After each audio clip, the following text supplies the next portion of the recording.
دیدار ہوتا ہے۔ ارے قضا خانے میں جاتی ہے اپنے لال کا پرسہ لینے کے لیے، ہم سے سوال ہوتے ہیں امام حسن کا چہلم کیوں نہیں ہوتا، فاطمہ کا چہلم کیوں نہیں ہوتا، پیغمبر اسلام کا چہلم کیوں نہیں ہوتا؟ ان کے چہلم کرنے والے موجود تھے، حسن کا چہلم وقت میں کرنے والے موجود تھے، میرے غریب کا جو چہلم کرنے والے تھے، ارے قید خانے شام۔ ان آوازوں پہ اللہ رحمت نازل کرے۔ ہم حسین غریب کا چہلم منانے کے لیے بیٹھے ہیں۔ آزادارو 18 مہینے سیطانیہ قید میں رہی، اور یزید نے ایسے ہی رہا نہیں کیا، بلکہ یزید نے کیسے رہا کیا؟ دیکھیے آرام سے مسائل پڑھوں گا تاکہ آپ کو تاریخ معلوم ہو جائے کہ ہلچل کیا تھی شام میں، کیوں یزید نے رہا کیا تھا ان کو۔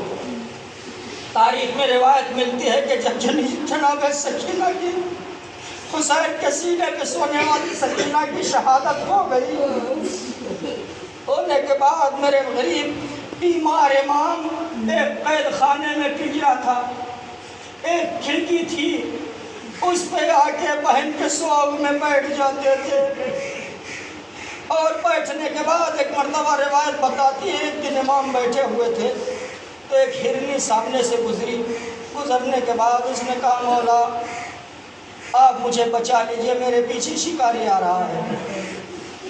ایک مرتبہ کہا ٹھیک ہے تو جا، چلی جا۔ کہا کیوں؟ کہا اس لیے کہ پہاڑ کے پیچھے میرے 2 بچے ہیں جو بہت بھوکے پیاسے ہیں، اگر ان کے پاس آج نہ گئی تو وہ مر جائیں گے۔ کہا ٹھیک ہے میں ضمانت لیتا ہوں۔ پیچھے اتنے میں شکاری آ گیا، اور آنے کے بعد اس کو روکا اور کہا کہ اے شکاری آج اس ہرنی کو تو شکار نہ کر، یہ واپس آ جائے گی۔ آپ ضمانت لیتے ہیں؟ کہ ہاں میں ضمانت لیتا ہوں۔ اس کے بعد وہ بچی چلی گئی۔ آپ کون ہیں؟ وہ ہرنی چلی گئی۔ اس کے بعد شکاری پوچھتا آپ کون ہیں؟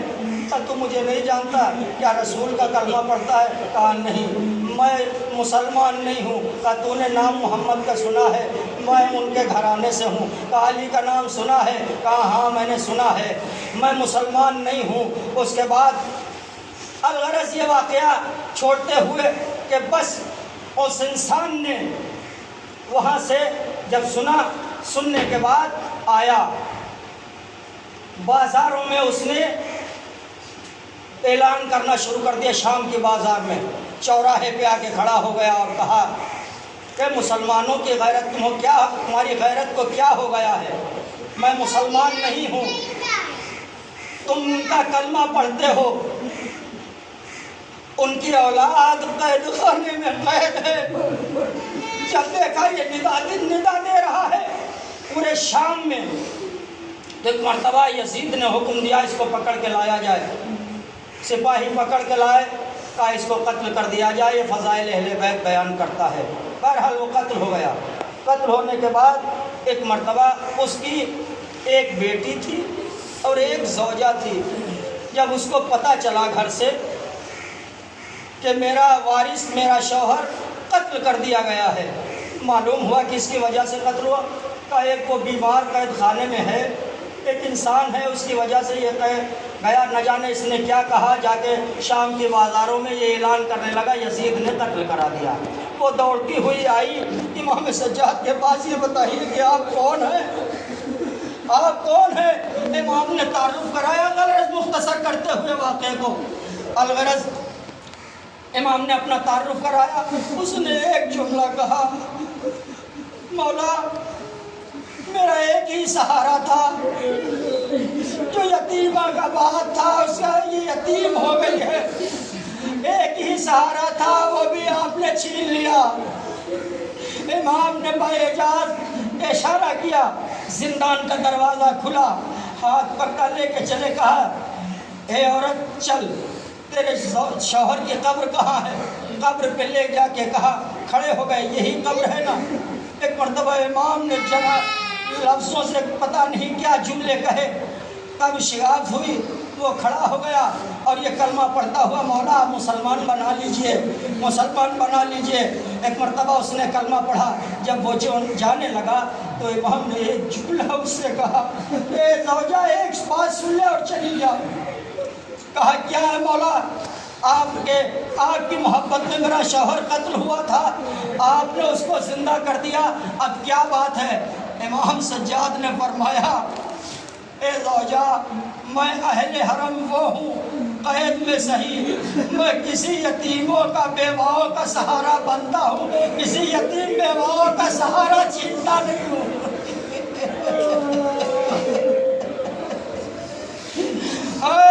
جو یتیم بچوں کا سہارا نہ چھینے، ارے انہیں یتیم کر دیا گیا۔ آزادارو، پھر وہ انسان اپنے زوجہ اور بچی کو لے کے گھر گیا، گھر سے آنے کے بعد پھر واپس آیا، آنے کا تو اس کا وہی کام تھا۔ پھر وہ اعلان کرنے لگا، اے مسلمانوں تمہارے اوپر خاک ہے، ارے کلمہ جس کا پڑھتا اسی کی آج جو ہے وہ تم نے قید کر کے رکھی ہے۔ الغرض پھر یزید نے اس کو بلوایا، کہا قتل کر دیا جائے۔ سپاہیوں نے کہا کہ یزید جتنی مرتبہ اسے قتل کرو گے سجاد زندہ کر دے گا۔ کہا پھر کیا کروں؟ کہا جو قید خانے میں ہے انہیں رہا کر دے ورنہ انقلاب آ جائے گا۔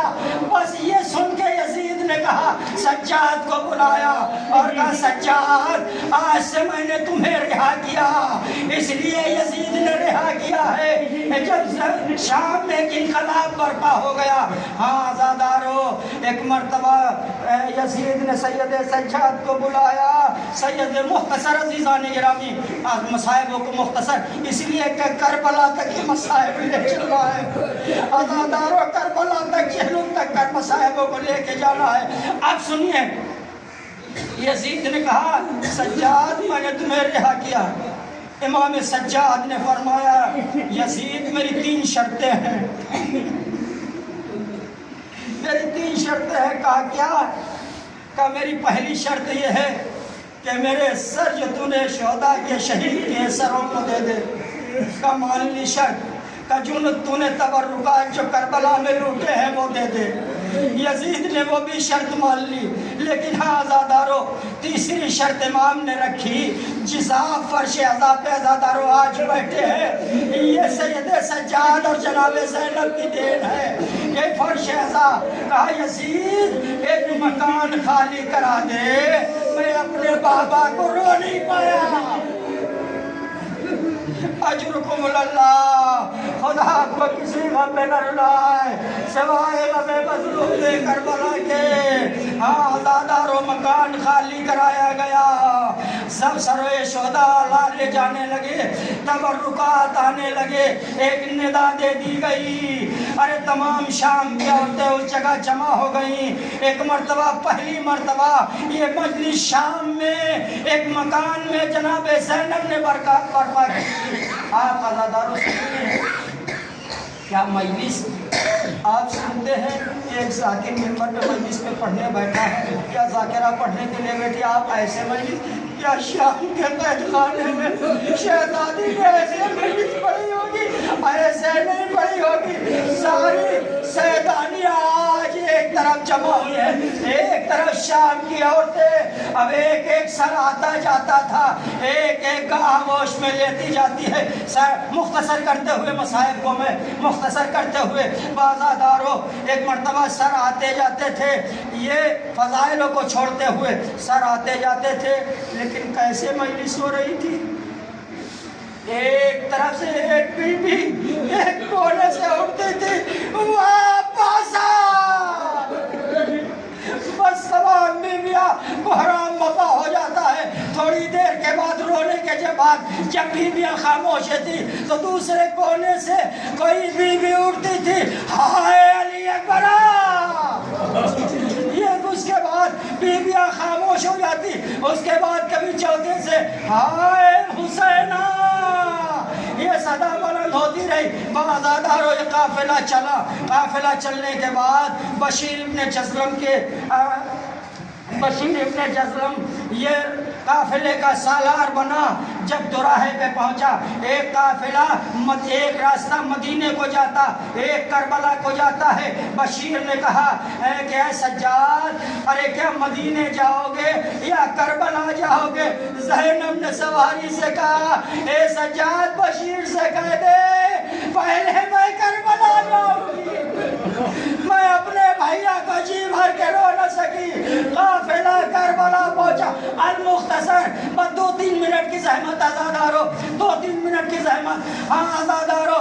اس کے بعد قافلہ جیسے ہی سرحد کربلا پہ پہنچا، سرحد کربلا پہ پہنچا، جابر ابن عبداللہ انصاری، جابر ابن عبداللہ انصاری 17 مہینے کے بعد، 18 مہینے کے بعد اپنے غریب امام کو رونے کربلا پہنچ گئے تھے۔ جیسے ہی جابر ابن عبداللہ پہنچتے ہیں، مولا کی قبر پہ پہنچتے ہیں، ایک مرتبہ ان کا غلام کہتا ہے، غلام کہتا مولا ارے یہاں تو ساری قبریں ہیں، کہا مجھے قبروں کے درمیان لے چل، میں اپنے آقا و مولا کو سلام کروں گا، جس قبر سے میرے مولا کے جواب سلام آ جائے وہی میرے مولا حسین کی قبر ہے۔ آزادارو، ایک مرتبہ قبروں کے درمیان کھڑے ہو کے جابر نے سلام کیا، السلام علیکم یا بات اللہ۔ ایک مرتبہ قبر حسین پر جابر نے اپنے کو گرایا، ارے کچھ دور رونے کے بعد ایک مرتبہ کہتے ہیں آوازیں قبر حسین سے آئی، اے جابر ارے میری قبر سے دور چلا جا۔ کہا مولا کوئی گستاخی ہو گئی، کوئی خطا ہو گئی ہے؟ کہا نہیں جابر، ارے قید ہونے کے بعد ارے میری بہن زینب، میرے بیٹا سجاد آ رہا ہے، میں نہیں چاہتا کہ ان کی آوازیں ارے تیرے کانوں تک آئے۔ آزادارو، قبر حسین قریب آئی، ارے بہن نے بھائی کی قبر کو اپنے پہ گرا، بھائی کی قبر پہ اپنے کو گرایا۔ اب میں نہیں بیان کر سکتا، ارے بہن نے بھائی کی قبر سے لپٹ کے کیا کہا ہوگا، اے بھائیا اکبر مارا گیا، آپ کو معلوم ہے عباس مارے گئے، آپ کو معلوم ہے، یہ نہ بیان کروں گی۔ اے میرے بھائیا، ارے قبر کی سختیاں جھیل کے آئی، اے بھائیا مجھے معاف کر دینا، آپ کی ایک امانت لے کے گئی تھی، آپ نے سپرد کیا، اسے میں قید خانہ شام میں چھوڑ دیا۔ اللہ لعنت اللہ علی القوم الظالمین۔